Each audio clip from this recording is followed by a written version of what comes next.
Now, the Northern Hemisphere spring is well underway. Here are the pictures from Washington, D.C. The cherry trees at the tidal basin are in full blossom, even attracting some early insects in search of pollen. These particular trees, around 3,000 of them, were given as a friendship gift from Japan in 1912, where cherry blossom festivals are a popular part of the spring calendar. How appropriate then, after the arrival of British summertime, to take us to the weather.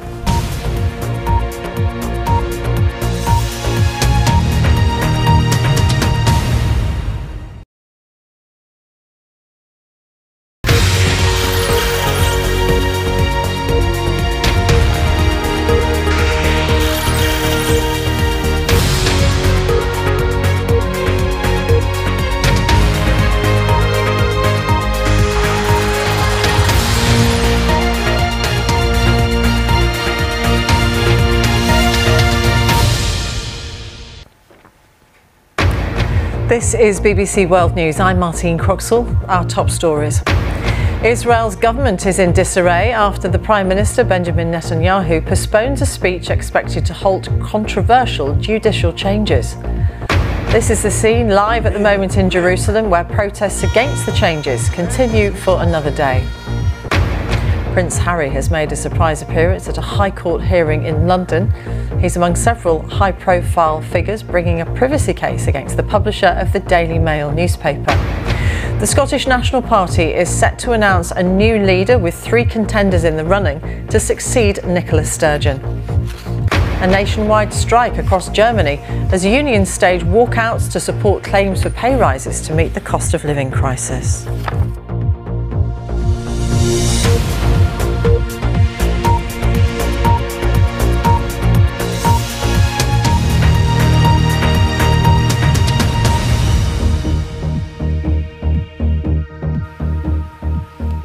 Hello and welcome to BBC World News.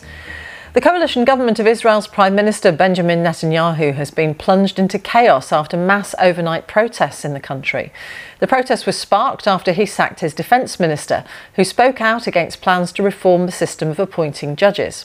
But the coalition has survived a vote of no confidence in Parliament on Monday morning, and Mr Netanyahu has appealed to the protesters for calm. So, why have these reforms proved to be so contentious? Well, these are the 11th week of protests over Prime Minister Netanyahu's plans to overhaul the justice system. His reforms would give the government decisive control over the committee which appoints judges. It would also make it harder for courts to remove a leader deemed to be unfit for office. Mr Netanyahu says that the reforms would in fact stop the courts overreaching their powers, but others say it's a threat to democracy, which serves only to benefit the Prime Minister, who's facing an ongoing corruption trial. The Defence Minister, Yoav Gallant, was sacked after he became the first member of the cabinet to call for a pause to controversial plans to overhaul the court system. President Isaac Herzog has also called for a halt. Well, several trade unions in Israel are taking action in response to the plans to reform the judiciary. Among the affected places are Ben Gurion Airport in Tel Aviv, where departures have been halted, as you can see.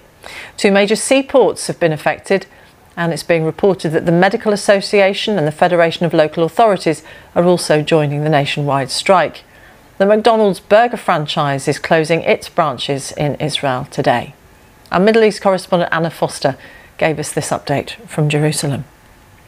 Anna Foster in Jerusalem. Well, let's show you what's happening in Jerusalem now. As you can see, more protests today, as there were last night, not just in Jerusalem but in other parts of the country as well. And as we've been reporting, not just the demonstrations themselves, but industrial action being taken affecting transport hubs and some places of work. The Israeli Prime Minister Benjamin Netanyahu has taken to social media calling on protesters on all sides to behave responsibly and refrain from violence.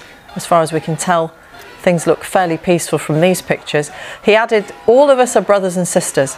Well, it comes as the Israeli the Israeli newspaper Haaretz has cited senior police sources saying that they fear immediate escalation of protests after right-wing extremists said that they were going to demonstrate on Monday at the Knesset, the Israeli parliament. We will keep an eye on what's happening. Here in London, Prince Harry has made an unexpected public appearance at the High Court. He's attending a hearing in his claim against Associated Newspapers, which publishes the Daily Mail newspaper. The case, which is supported by other high-profile figures, including the singer Sir Elton John, alleges that the media group bugged people's phones, cars and homes and paid police for sensitive information. The newspaper group denies the allegations. Well, we're joined now by Matthew Gill, who's a senior associate at the law firm Howard Kennedy. Mr. Gill, welcome to BBC World News. Thank you very much for joining us. How much do we know about what this case centres on? Matthew Gill from the law firm Howard Kennedy, thank you for your insights. Germany is feeling the effects of a nationwide strike. Two of the country's largest trade unions are staging a coordinated walkout for 24 hours to support demands for significant pay rises. They say they're needed to help workers cope with a cost of living crisis triggered by higher food and energy bills. This was the scene at Munich's main railway station on Monday. No trains running, as you can see. Similar story at Munich's airport, where all flights were cancelled. The transport sector also being affected at ferry terminals. This action comes after several weeks of smaller walkouts by workers in the public sector. My colleague, our correspondent Jenny Hill, joins us now from Berlin. We've seen some of the impacts there, Jenny. How widely felt is it being seen across the whole of Germany? Jenny, thank you very much. Jenny Hill in Berlin. Well, the protests against pension reform in France are continuing, with trade unions setting up picket lines outside the entrance to Paris's famous Louvre Museum. Managers at the museum closed the doors to the public as a result.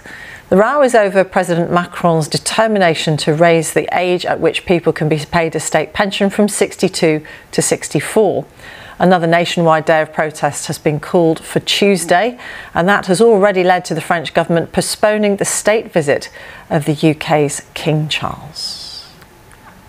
Stay with us on BBC World News. Still to come, an update from Mississippi, where a tornado effectively destroyed the small town of Rolling Fork on Friday.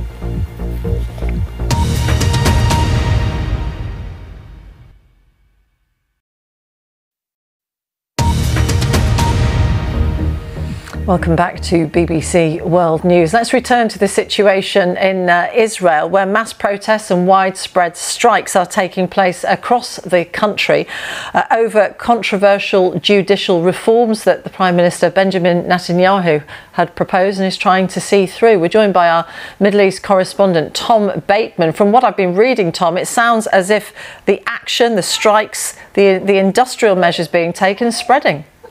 Tom, for the moment, thank you very much. Tom Bateman in Jerusalem.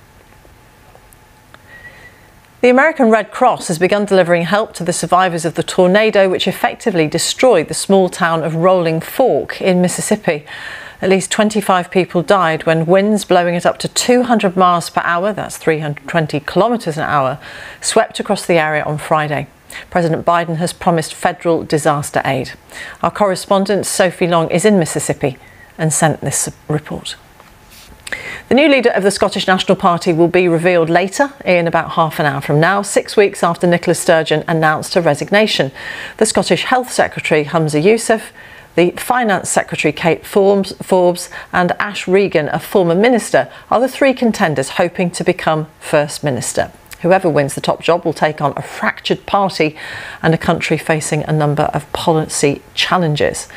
Let's speak to our UK political correspondent, Rob Watson. Let's wind back a bit, Rob, and tell us why Nicola Sturgeon decided to quit anyway. Rob, for the moment, thank you very much. We're expecting that announcement a little bit later. We know that voting in that leadership contest has now come to an end. Stay with us in the hours ahead here on BBC News, and we will bring you that result when it comes in. You're watching BBC World News.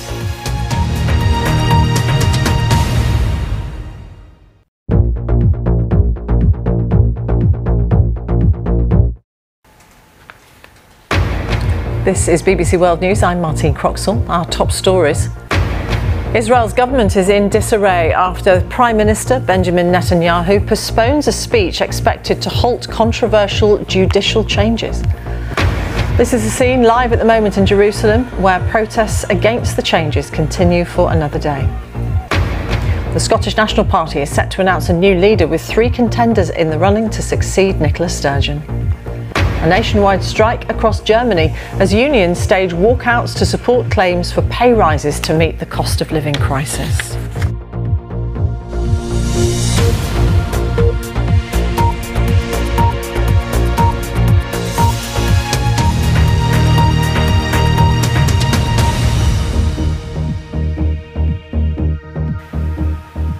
Hello and welcome to BBC World News. Protests are continuing outside the Israeli parliament against Prime Minister Benjamin Netanyahu's plans to reform the judiciary. His critics say that would give him too much power over the law. The country is in the grip of nationwide strikes affecting airports and ports and some local authorities.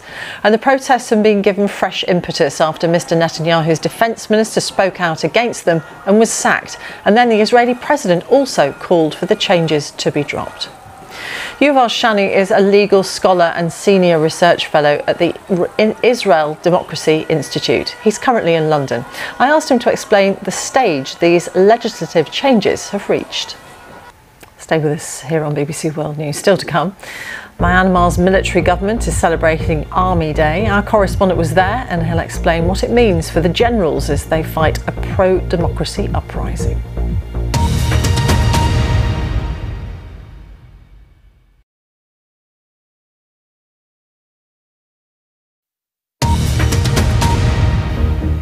Welcome back to BBC World News. Myanmar's military has been celebrating Army Day with a promise to deal decisively with what it says are acts of terror. That's a reference to the ongoing uprising against the military regime after the generals seized power from Aung San Suu Kyi's civilian-led administration 2 years ago. The regime says it will end the state of emergency and hold free and fair elections, but only once it establishes what it describes as stability. Our correspondent Jonathan Head has been given rare access to Myanmar and sent this update from the capital, Naypyidaw. Jonathan Head reporting. A former president of Taiwan, Ma Ying-jeou, is visiting the Chinese mainland, the first such visit by a current or former Taiwanese leader in more than 70 years. Ma Ying-jeou says that his visit is designed to reduce tensions and he intends to promote student exchanges and pay tribute to his ancestors. While no meetings have been announced with the Chinese government, Beijing has welcomed the visit. Alan Zhang from BBC Chinese. When the UK was faced with upgrading the slum housing which sprang up during the 19th and 20th centuries, one of its most prominent answers was to build what are known as council estates. They were social housing projects administered by local government. But changes brought in 40 years ago by Margaret Thatcher meant they could be purchased by private residents. And that's now leading to a new form of slums, with many of those properties which were intended to house a single family now being rented out to large groups of individuals. Richard Bilton reports. What do you think expectant mums should pack in their hospital bag? Slippers, healthy snacks, a few nappies maybe? How about their favourite song? One hospital here in the UK is giving mums-to-be the chance to pick the music they'd like to hear during their caesarean sections. It's called The Soundtrack for Life and staff say it's proving very popular. Our reporter Joan Cummins has more. Is there someone in your day-to-day life who just manages to brighten up your daily routine? Well, one bus driver in East Yorkshire is doing just that. Simon Deakin is known in the community for greeting every single one of his passengers with a smile and for his growing rubber duck collection. Our reporter Crispin Rolfe went to meet him. Air quality in northern Thailand has fallen to levels where it's more than 120 times the World Health Organization's safe limit. These pictures filmed near Chiang Mai show the extent of the smog. It's mostly being caused by the agricultural industry carrying out its seasonal burning. The situation in the capital Bangkok is being made worse by pollution from vehicles. You're watching BBC World News.